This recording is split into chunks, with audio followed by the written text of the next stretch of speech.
Bloomberg Audio Studios. Podcasts, radio, news. This is the Bloomberg Surveillance Podcast. I'm Jonathan Ferro, along with Lisa Abramowitz and Anne-Marie Hordern. Join us each day for insight from the best in markets, economics and geopolitics. From our global headquarters in New York City, we are live on Bloomberg Television weekday mornings from 6 to 9 a.m. Eastern. Subscribe to the podcast on Apple, Spotify or anywhere else you listen. And as always, on the Bloomberg Terminal and the Bloomberg Business app. We begin this hour with US stocks posting 4 consecutive quarters of gains, the longest streak since 2021. Seema Shah of Principal Asset Management writing this: the attractiveness of cash has declined. There is some $6.4 trillion currently in money market funds, potentially representing an important tailwind for risk assets. Seema joins us now for more. Seema, you sound bullish. Walk me through why and where that cash is going to go. Sure. So yes, we are bullish. I don't want to say overly bullish. We're very cognizant of the number of risks out there, but I think what we're really basing it on is you have a global monetary stimulus cycle in play. You have a Federal Reserve, which, yes, very, very cloudy, very difficult to navigate its way with all the uncertainties that you've been talking about with regards to the data. But they are very much committed to soft landing. So that's the one thing that we are hanging our hats on, is you're very unlikely to see a recession materializing over the next 18 months. So that is a good backdrop. It doesn't necessarily mean that you're going to see enormous equity gains. I actually doubt that you're going to see the same kind of pace of gains that we've already seen in the first 3 quarters of the year, extending through to 2025. But you have a growth backdrop. You have a Fed monetary easing program in play. That should be positive for stocks. It should be positive for credit as well. So from our perspective, why be in cash when you know that rates are coming down and there's so many other gains to be had on risk assets? The story you describe is precisely why we've had this massive US overweight, and it's been building over the last few years relative to the rest of the world, because the relative story around the world has not been great. Seema, with that in mind, is it time to rejig some of that story, cut some of that overweight, redeploy some capital abroad, look internationally? And a question I think a lot of people are asking themselves this morning is, well, I've seen this movie a few times. This has been head fake after head fake. I know how this ends. Is it different this time? So I don't want to use those words. I'll get told off by all my colleagues for saying that. But I do think that this is a time to be thinking about global diversification. It's not necessarily pulling away from the US. So, with all that cash sitting there, you need to deploy it somewhere. It's about whatever you're going to add, try and think about where the global diversification is, because valuations around the world, in some pockets, not everywhere, but they are quite attractive. And as I said, it's not just the Fed that is easing, but you're seeing other central banks around the world moving. I think China is an interesting story. We have a lot of, skepticism about how much it's going to be sustained, how significant stimulus is going to be, how it's going to be implemented. But we do think that there will be positive benefits from a risk sentiment perspective for other parts of Asia. So I think that there are places outside of the US that we can think about, but also within the US. We've all become very accustomed to having that exposure to the Mag 7. We're maintaining that, but I think there is also some space for some tactical opportunities within the small cap space. I want to understand the bullish case and what's been priced in already, especially when it comes to the relationship of stocks and bonds, stocks and the Federal Reserve. How much of the rally and your bullish sentiment really hinges on this rate cutting cycle that will pick up steam even if we don't necessarily get really negative employment data? So I think some of it is hinged on it, but as I said, we're not expecting the gains to continue at the same kind of pace we've had. I actually think that it's quite difficult in this market with these kind of valuations, unless you were to have some kind of clean out at this point, to have another 20-25% move higher. So we're thinking more about in the single digits for returns. There is a lot of uncertainty about how much the Fed is going to cut within the next few months. Are they going to front load, or are we going to be looking at a more of extended cycle? But as I said before, the thing that we're thinking about is, look, the Fed we know is committed to that soft landing. They started to cut rates against a backdrop of still positive growth where there is no financial crisis simmering. That is a very, very positive backdrop, which should assure a soft landing. And against that perspective, then you should have continued earnings growth and equities moving higher. But we do think that instead of just focusing on the Mag 7, it's really time to think about other parts of the US market and the global complex. I feel a bit whipsawed, Seema, because we've been talking about all of these catastrophic situations around the world and how it could potentially affect employment, how it could affect inflation, how it could affect growth over the short and potentially longer terms, how it could disrupt supply chains. And yet markets have shrugged shrugged it off, don't seem to be pricing it in at all, which I guess makes sense because in the past it hasn't come to fruition as a tangible risk. Of the potential issues that we see on the fore, whether it's the storm, whether it's the strike, we're talking about the U.S., whether it's what's going on in the Middle East, what do you have your eye on potentially as the most disruptive event? I actually think that the disruptive event is of course, this is from a market perspective, the most disruptive event is really what it does to the data. We know that this is a Fed which is very data dependent. This is a market which is also very data dependent.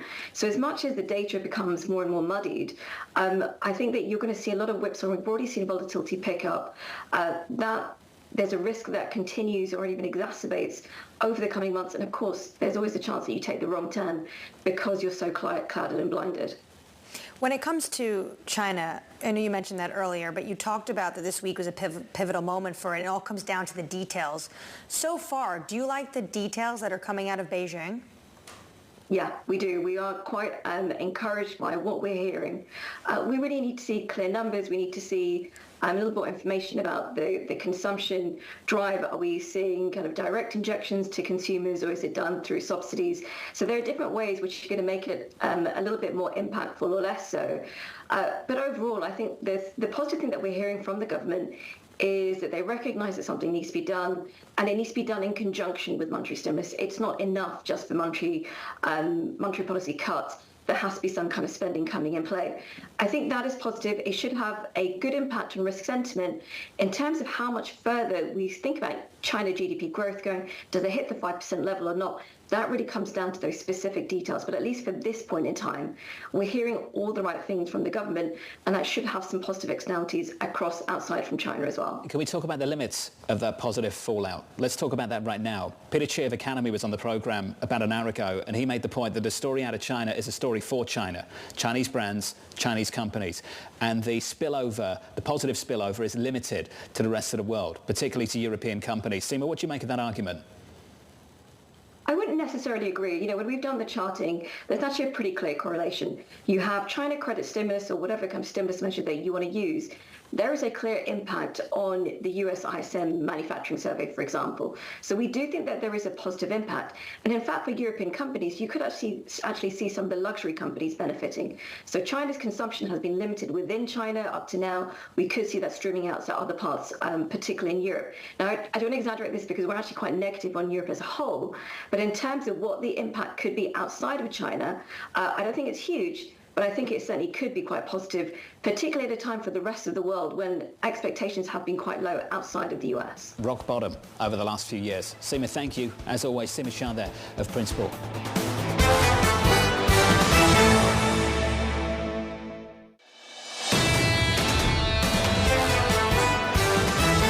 Facing off in the only vice presidential debate of the election. Beginning at 9 p.m. Eastern Time without a studio audience, the candidates will have 2 minutes to answer questions and 2 minutes to react. Both Waltz and Vance will have hot mics. Republican Congresswoman Lisa McClain from the swing state of Michigan joins us now for more. Congresswoman, it's good to see you. It's good to be here. Thanks. Welcome to New York. Yeah, thank you. Welcome. What are you hoping to get from this evening?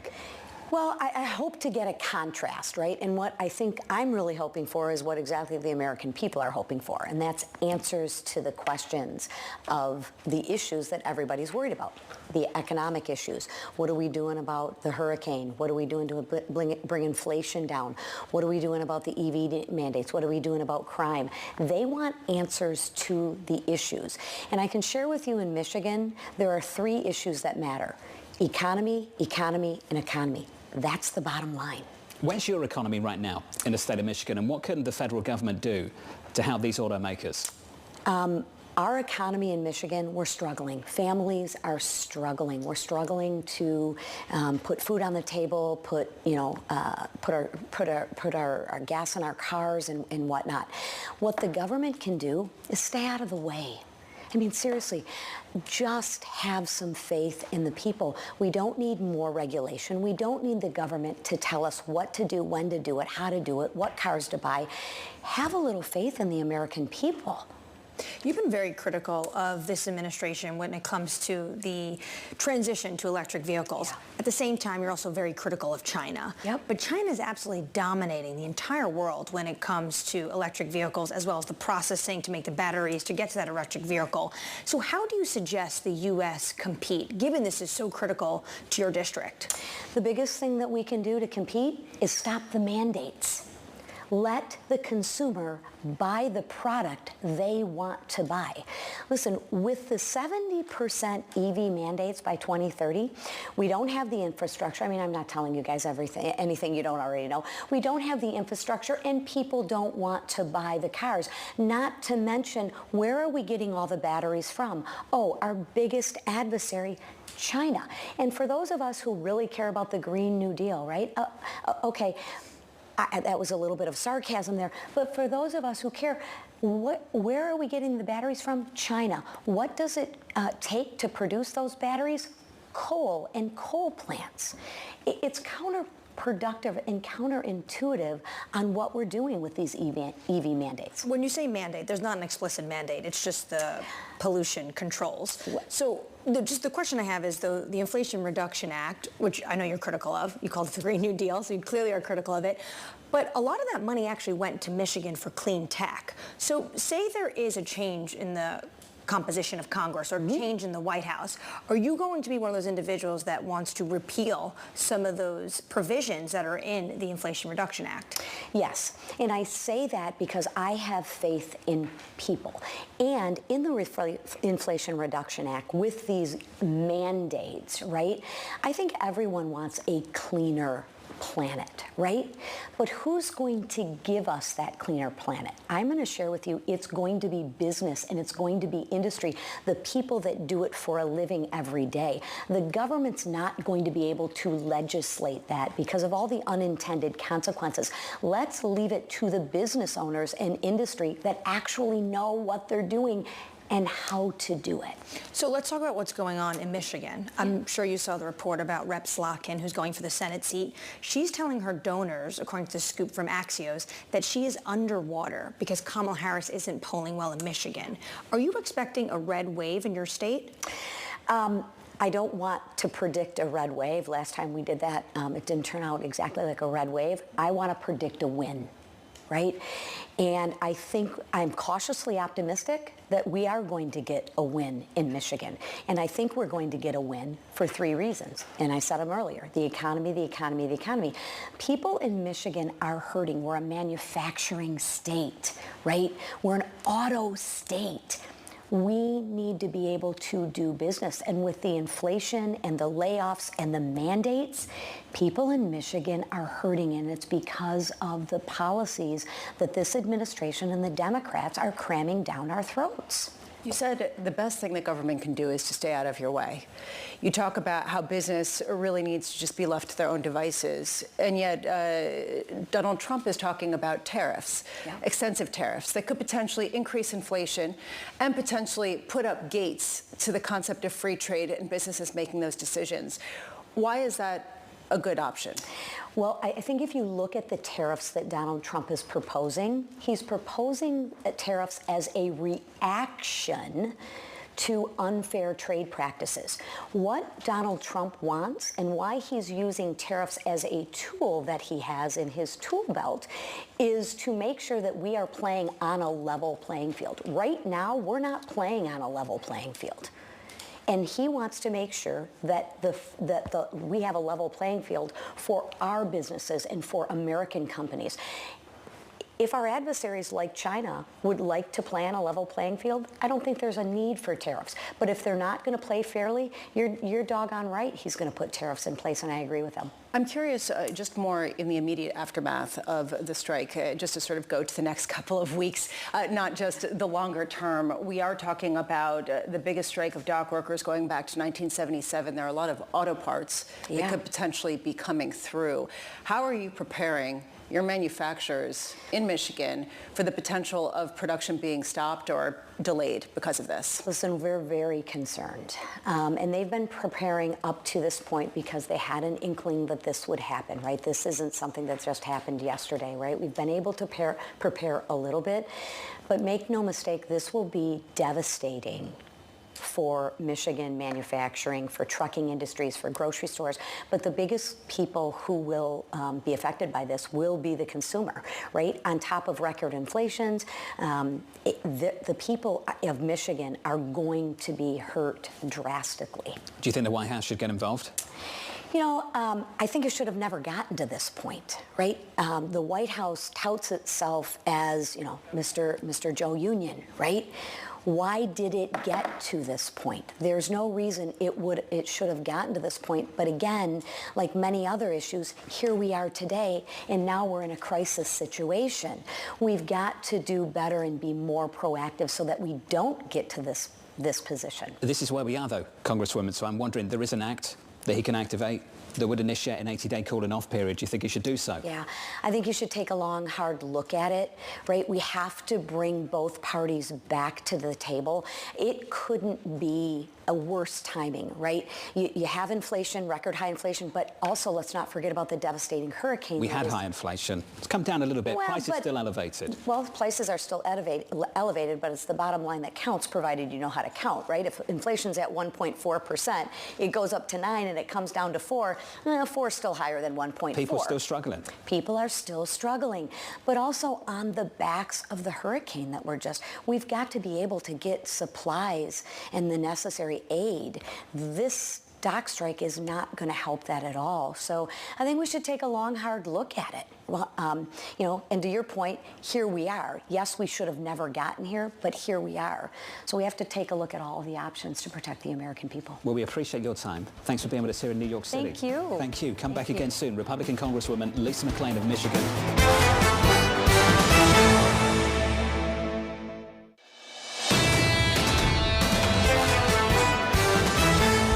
Digesting Fed Chair Jay Powell's message that he's in no hurry to move ahead with more rate cuts. But Neil Dutta of Renmark sees 100 more basis points of easing before year end, citing the fact that unemployment is likely to continue rising and inflation continues to slow. Neil joins us now for more. Neil, welcome to the program, buddy, as always. I was reading the note yesterday. Just one very short line, I think, captured everything. Why take the chance with inflation resolved? Neil, can you answer your own question? Well, I think when I look ahead, I do think there's additional upward pressure here on the unemployment rate. I mean, if you look at what consumers are telling you about the jobs market, it's not like they're telling you that things are getting better. It's not even like they're telling you that things are stabilizing. So the distribution of risks with respect to the labor market are clearly skewed to the downside still, even after this 50 basis point move. I mean, there is some inertia in the labor market data. And so the fact that things have been weak is probably a good reason why they'll stay that way. But if you look at the Conference Board labor differential for example, it's clearly telling you that that the unemployment rate probably keeps going up. How much up, I think remains to be seen, but I do think it's probably still higher. And at the same time, core inflation has been running below 2% since May, and that's happened despite very little help from housing rental inflation. Now, I think that there's probably still additional downside with respect to rents, based on what we see with things like new leases and new tenant rents, for example. But if rents begin to cooperate, then you can see continued downward pressure on inflation. So, my sense is that the Fed's forecasts are conditional. And, it's interesting to see Powell kind of toe the party line after basically exerting his will in September. But my sense is if you get a clunker on the employment report between now and the November meeting, I think he'll have the ammunition that he needs to push through another 50 basis point rate cut. And Neil, as you said, the chairman yesterday sounded somewhat confident off the back of recent data, as you indicated in your note earlier on today, reiterating the Fed's baseline. And as you've alluded to, where you think that baseline is vulnerable is when it comes to unemployment and the labour market. Can we just push ahead to Friday? What kind of numbers do you think we need to see to enable Chairman Powell to really assert some authority again on the committee and get him to go another 50? Well, let's be clear. I mean, if you look at the 3-month trend in private payroll employment, it's already running below 100,000. So, I think it's possible with those kinds of numbers, particularly with, we've seen state and local governments kind of slow down a little bit. I do think it's possible that you get additional upward pressure on the unemployment rate. And then when you look forward to the October jobs number, I mean, there's just a lot of just potential hits that report's going to take. I mean, you have the Boeing strike, you have obviously the port strike, and then you have this natural disaster, Hurricane Helene, that's displacing a lot of workers at a very sensitive time for that area. I mean, if you know Asheville, I mean, their tourism industry revolves around the fall season, right? So, I think you can't rule out a really, really bad number going into that. And again, does Powell want to get up there after a really weak number at the November press conference and look at the cameras and explain away the jobs number based on special factors at a time when they may well be revising down their expectations of inflation? Neil, key question here. A lot of people pushing back pretty aggressively against the fact that the economy is slowing down really substantially. Torsten Slok, where is the slowdown? A lot of people pointing to Atlanta Fed's GDP now, which points to 3.1% growth in the third quarter. How does that cohere with what you're seeing, especially at a time where we're not seeing an increase in jobless claims? And a lot of the other potential ancillary kinds of information are not pointing to that real negative downdraft. I mean, if things are so strong, why is the unemployment rate up? It's a pretty simple. I mean, I thought it was very interesting that Powell talked about, GDP and GDI revisions, and admittedly, they've been positive. But one thing that's not really revised is the unemployment rate, and the unemployment rate's been climbing. And I would just point out that the unemployment rate has been rising despite this seemingly strong economy. And consumer attitudes about the labor market have been getting worse despite strong headlines on GDP. So, if you take that all at face value, it basically means that the economy is not growing below potential, is growing below potential. And Powell admitted that, look, I mean, growth may not be strong enough to keep the unemployment rate from rising. If that's the case, that means that the labor markets are exerting downward pressure on the wages of those that are already working, which is disinflationary. So that's another reason for the Fed to be easing.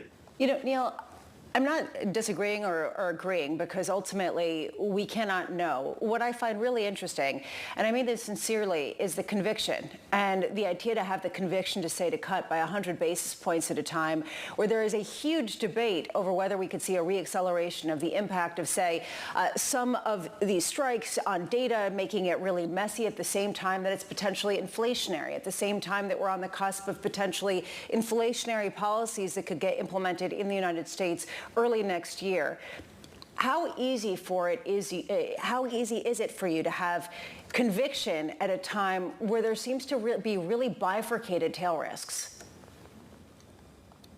Well, I mean, I think that every outlook is fraught with uncertainty, but I certainly don't believe the Fed should be front-running potential fiscal outcomes based on, and applying that to today's reaction function. I mean, this is about the data as it's been coming in.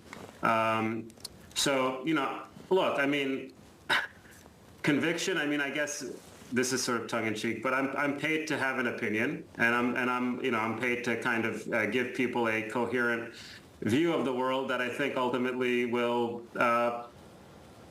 pay dividends for them. And so, I think that's part of where the conviction comes from. But, for me, it's really about what are the markets pricing in, and where do I think the distribution of risks are? And to me right now, I think the idea that the Fed's just going to deliver 2 25 basis point rate cuts, I think is a problem, because that is conditional on a forecast that assumes, the unemployment rate's at 4.4% by year end, and that you see 2.6% core inflation year over year.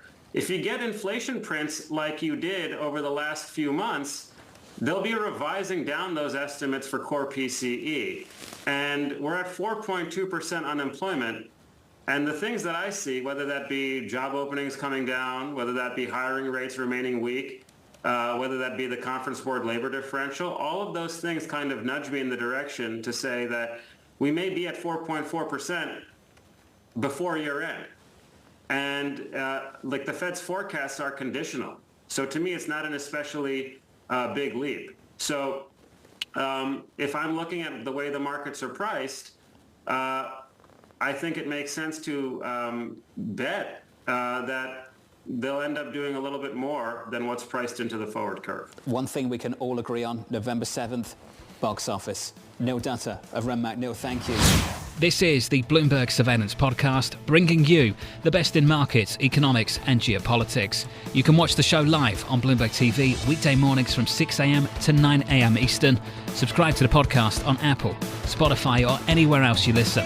And as always, on the Bloomberg Terminal and the Bloomberg Business app.